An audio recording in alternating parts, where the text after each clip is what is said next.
Hello guys, আসসালামু আলাইকুম। আমি এম এস নজরুল। আজকে এসেছি রংপুরের তাজহাট জমিদার বাড়িতে।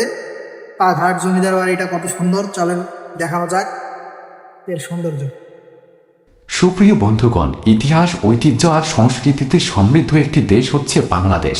আর এই ঐতিহ্যের খোঁজে প্রকৃতির ভিন্ন রূপ, ভিন্ন স্থান দেখার জন্য এবং আপনাদের দেখানোর জন্য আজ আমরা চলে এসেছি রংপুর শহরের পুরান রংপুর তথা তাজহাটে, যেখানে রয়েছে ঐতিহাসিক প্রাসাদ তাজহাট জমিদার বাড়ি।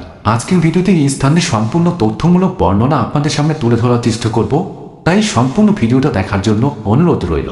বাংলাদেশের রংপুর শহরের পুরান রংপুর তথা তাজহাটে অবস্থিত এই তাজহাট জমিদার বাড়ি রংপুর শহরের 0 থেকে মাত্র 6 কিলোমিটার দক্ষিণ পূর্বে অবস্থিত।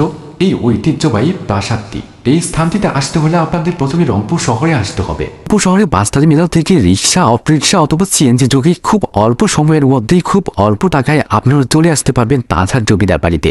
ভাড়া লাগতে পারে জনপ্রতি 20 থেকে 50 টাকা। তবে ঢাকা থেকে কুড়িগ্রাম গ্রামে বাসে চলে আসলে সরাসরি আপনার তাজহাট জমিদার বাড়ির সামনেই নামতে পারবেন।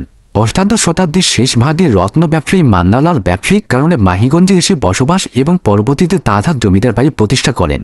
জমিদার মান্নালাল মারা যাবার পরে তার দত্তপুত্র গোপাল লাল রায়বাহাদুর জমিদারি পরিচালনা শুরু করেন। 20 শতাব্দীর শুরুতে প্রায় 2000 মিস্ত্রির নিরলস পরিশ্রমে বর্তমানে তাজহাট জমিদার বাড়ি পূর্ণতা লাভ করে। 1917 সাল সম্পূর্ণ হয় এই জমিদার বাড়িটি নির্মাণ করতে তৎকালীন প্রায় 1.5 কোটি টাকার মতো খরচ হয়েছিল। সুষ্ঠু ব্যবস্থাপনা ও সঠিক পরিচর্যার মাধ্যমে তাজহাট জমিদার বাড়িকে এক ঐতিহাসিক দর্শনীয় স্থানে রূপান্তরিত করা হয়েছে। এখানে আসলে আপনারা দেখতে পারবেন সারি সারি গাছ, সুবিশাল মাঠ এবং প্রাসাদের দুই পাশে রয়েছে 2টি পুকুর। এখানে রয়েছে সুবিশাল বিস্তৃত সুবর্ণ সুসজ্জিত এক ফুলের বাগান।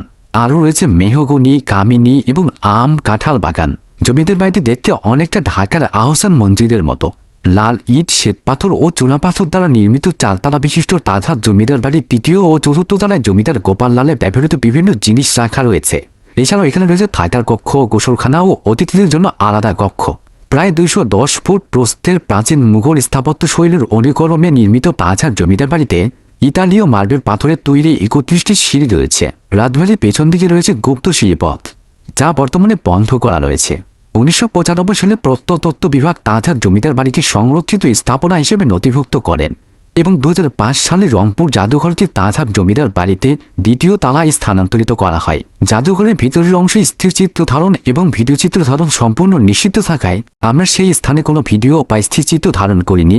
তবে বলে রাখা ভালো যে গ্রীষ্মকালীন সময়ে অর্থাৎ এপ্রিল মাস থেকে সেপ্টেম্বর মাস ব্যাপী রংপুর জাদুঘর তথা তাজহাট জমিদার বাড়ি সকাল 10টা থেকে সন্ধ্যা 6টা পর্যন্ত খোলা থাকে। আর শীতকালীন সময়ে অর্থাৎ অক্টোবর মাস থেকে মার্চ মাস পর্যন্ত সকাল 9টা থেকে বিকাল 5টা পর্যন্ত পরিদর্শনের জন্য খোলা থাকে।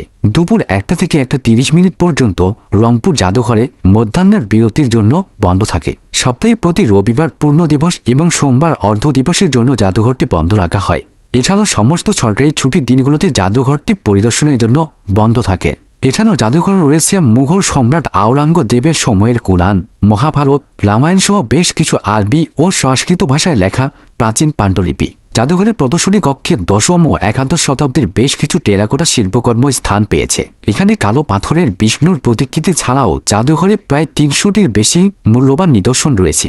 বিভিন্ন দর্শনীয় স্থানের মতো এই স্থানটিতেও প্রবেশ মূল্য বা প্রবেশ ফি দিয়ে আপনাদের এখানে প্রবেশ করতে হবে। প্রাপ্তবয়স্ক সকল বাংলাদেশি নাগরিকের জন্য রংপুর জাদুঘরে প্রবেশ করতে হলে 20 টাকা দিয়ে টিকিট কাটতে হয় এবং মাধ্যমিক পর্যায়ে স্কুল ছাত্রছাত্রীদের তাজহাট জমিদার বাড়িতে প্রবেশ করতে মাত্র 5 টাকা দিয়ে টিকিট সংগ্রহ করতে হয়। তবে 5 বছরের কম বয়সী বাচ্চাদের প্রবেশ করতে কোনো টিকিট লাগে না। এছাড়াও সার্কভুক্ত দেশের দর্শনার্থীদের প্রবেশের টিকিট মূল্য 100 টাকা এবং অন্য যে কোনো দেশের বিদেশি নাগরিকের প্রবেশের টিকিট মূল্য 200 টাকা। এছাড়া বলে রাখা ভালো যে এই দর্শনীয় স্থানটি রংপুর শহরের খুব কাছে হওয়ায় থাকা এবং খাওয়া নিয়ে আপনাদের খুব একটা বিড়ম্বনায় পড়তে হবে না, কারণ খাবার এবং থাকার জন্য আপনারা খুব ভালো মানের হোটেল এবং রেস্টুরেন্ট পেয়ে যাবেন রংপুর শহরেই। তবে এই দর্শনীয় স্থানটির ভেতরে কোনো খাবারের দোকান নেই কোনো নাস্তা করার ব্যবস্থাও। ভ্রাম্যমাণ কোনো খাবারের স্টলও আমাদের চোখে পড়েনি। তবে এই জমিদার বাড়িটির ভেতরে অংশে রয়েছে একটি চাপকল, যেখান থেকে আপনার সোপে ও পানির ব্যবস্থা হয়ে যাবে এবং পাশে রয়েছে ছোট্ট একটি মসজিদ, যেখানে নামাজ পড়ার ব্যবস্থা রয়েছে। এছাড়াও জমিদার বাড়িটির ঠিক ডান পাশ দিয়ে তৈরি করা অবকাঠামোর মাঝ দিয়ে সামনের দিকে এগিয়ে গেলে ওয়াশরুম দেখতে পারবেন, যা যথেষ্ট সন্তোষজনক ছিল, যেখানে পুরুষ ও মহিলাদের জন্য সম্পূর্ণ আলাদা ওয়াশরুমের ব্যবস্থা রয়েছে। বলে রাখা ভালো যে তাছাড়া জমিদার বাড়ির অবস্থা, ব্যবস্থাপনা, রক্ষণাবেক্ষণ, পরিচ্ছন্নতা নিয়ে আমরা যথেষ্টই সন্তুষ্ট ছিলাম। আর এখানকার পরিচ্ছন্ন পরিবেশ, সাজানো গোছানো রাস্তা, সুসজ্জিত অবকাঠামো সত্যি সুষ্ঠু ব্যবস্থাপনার কথাই বারবার মনে করিয়ে দেয়। তাই সবুজ শ্যামল গাছপালা আর শীতল হাওয়া, মনোরম পরিবেশের সাথে ঐতিহ্যের এক মেলবন্ধনে আবদ্ধ হতে আজই চলে আসুন তাজহাট জমিদার বাড়িতে।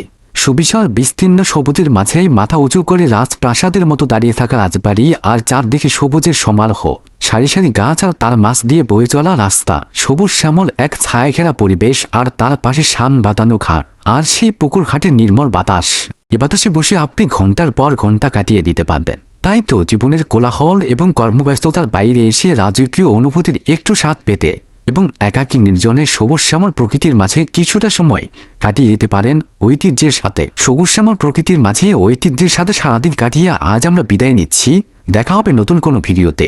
এই স্থানটির মতো আমাদের দেশের সকল ঐতিহ্যবাহী স্থানের সঠিক ব্যবস্থাপনা এবং রক্ষণাবেক্ষণের আশাবাদ ব্যক্ত করে আজকের ভিডিও থেকে বিদায় নিচ্ছি। ধন্যবাদ।